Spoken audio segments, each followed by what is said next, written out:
बिस्मिल्लाहिर्रहमानिर्रहीम। आज इस वीडियो में हम देखेंगे कि जो फिशर का पोजिशनर है 358Y उसको अलाइन कैसे करते हैं और उसको अलाइन क्यों करना पड़ता है। तो ये मेरे पास फिशर का जो है 358Y पोजिशनर है, इसको आज हम अलाइन करेंगे। तो अलाइन उस वक्त हमें करना है जब भी हम इस पोजिशनर को कोई भी इस पार्ट्स इसका जो है वो रिप्लेस करेंगे, तो उस वक्त उसके बाद हमें अलाइन करना पड़ेगा।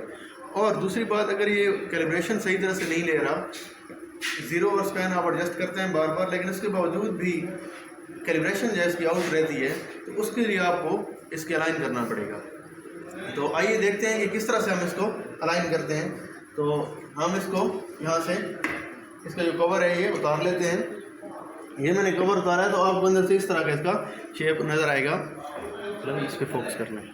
तो इसके अंदर जो पार्ट्स लगे हुए हैं वो मैं आपको बता देता हूँ।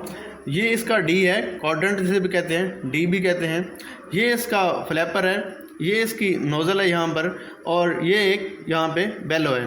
तो यहाँ पे ये इसकी कैम लगी हुई है, यहाँ से जो फीडबैक लिंक के साथ यहाँ पे अटैच है। तो अभी हम इसको अलाइन करते हैं। तो अलाइन करने के लिए आपने इसको सप्लाई दे देनी है अकॉर्डिंग टू बेंच सेट। तो इस वाल के ऊपर जब हमने इसको लगाया है तो इसका बेंच सेट 3 से 15 है, तो हम इसको 20 PSI सप्लाई दे देंगे। तो इसकी हम सप्लाई ऑन कर देते हैं। 20 PSI हमने सप्लाई इसको यहाँ पे दे दी है। ये देखें यहाँ पे ये 20 PSI इसकी 20 PSI यहाँ पे सप्लाई इसकी आ रही है। तो ये थोड़ी बहुत कम ज़्यादा हो सकती है, इससे कोई फ़र्क नहीं पड़ता, लेकिन 15 से ज़्यादा होनी चाहिए कम से कम। और अभी हम जो है इसको अलाइन करते हैं।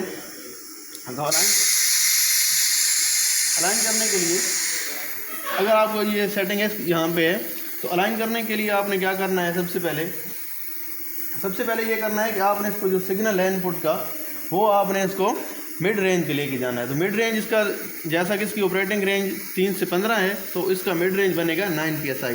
तो यहाँ पे हम इसको 9 PSI सेट करेंगे। तो 9 PSI करने के लिए हम इसको कम करेंगे अभी। तो पहला स्टेप आपने कर लिया है कि यहाँ पे इसको 9 PSI पे सेट कर दिया है। तो दूसरा जो स्टेप है उसका ये लेंगे यहाँ पर कि ये जो इसकी है नोज़ल, इसके 4 टर्न है, इसको हम वापस लेंगे। पहले फुली टाइट होगा तो इसको हम 4 टर्न वापस लेके आएंगे। तो 4 टर्न हम इसको वापस ले आते हैं। देखिए जो नीचे लगा हुआ है उसको नहीं घूमना चाहिए, इस फ्लैपर को हम घुमाएंगे। इसको मैं यहाँ पे मैंने निशान लगाया हुआ है, यहाँ पर इसके ऊपर मैंने इसके ऊपर निशान लगाया हुआ है। इसको मैं 4 टर्न वापस लेके आऊँगा। अगर थोड़े कम भी लेके आए तो कोई फ़र्क नहीं पड़ता, 3 भी 2 भी हो तो वो भी इससे लाइन हो सकता है, लेकिन जो प्रैक्टिकल है वो इसमें डॉक्यूमेंट में है वो 4 टर्न है। तो अभी 4 टर्न मैं इसको घुमा दिया है। तो उसके बाद अगला स्टेप आपने क्या करना है कि इसको यहाँ पे 0 पे लेके आना है, इस क्वाड्रेंट को यहाँ से। तो 0 पे हम लेके आएंगे। तो ये देखें यहाँ पे 0 है। तो 0 के ऊपर हमारी जो इस पर आउटपुट है यहाँ पे ये 0.6 kg होनी चाहिए, 9 PSI होनी चाहिए। जो मैंने सेट की है 9 PSI, वो 9 PSI ही रहनी चाहिए, ये आउट नहीं होनी चाहिए। और दूसरी चीज़ आपने ये देखनी है यहाँ से, दूसरी चीज़ आपने यहाँ से ये देखनी है कि ये जो लाइन है, ये दोनों लाइन एक दूसरे के साथ पैरेलल होनी चाहिए। ये लाइन यहाँ पे जो 2 लाइन्स हैं ये एक दूसरे के साथ इस तरह पैरेलल होनी चाहिए, ये लाइन। और आउटपुट यहाँ पे 9 PSI होनी चाहिए। अगर ये 9 PSI नहीं है तो आपने क्या करना है, तो आपने ये करना है कि इस यहाँ से इस स्क्रू के साथ आपने इसको एडजस्ट करना है 9 PSI पे। ये देखें, जैसे ही मैं इसको कम कर रहा हूँ, ये आउटपुट की कम हो रही, घुमा रहा हूँ, तो जैसे ही मैं इसको क्लॉकवाइज घुमाता हूँ तो इसकी आउटपुट बढ़ रही है। तो यहाँ पे आपने इसको एडजस्ट करना है 9 PSI के ऊपर। अगर ये 9 PSI नहीं आ रही तो यहाँ पे जब आप 9 PSI कर लेंगे, इसको कम या ज़्यादा करना चाहिए। ये लॉक नट है, इसका लॉक आपने पहले खोल लेना है। उसके बाद आपने इस नट के साथ ये 0 पे रख कर 9 PSI के ऊपर सेट कर देना है।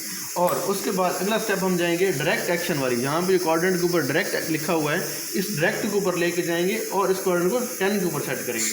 तो 10 के ऊपर मैं लेके जाता हूँ इसको, यहाँ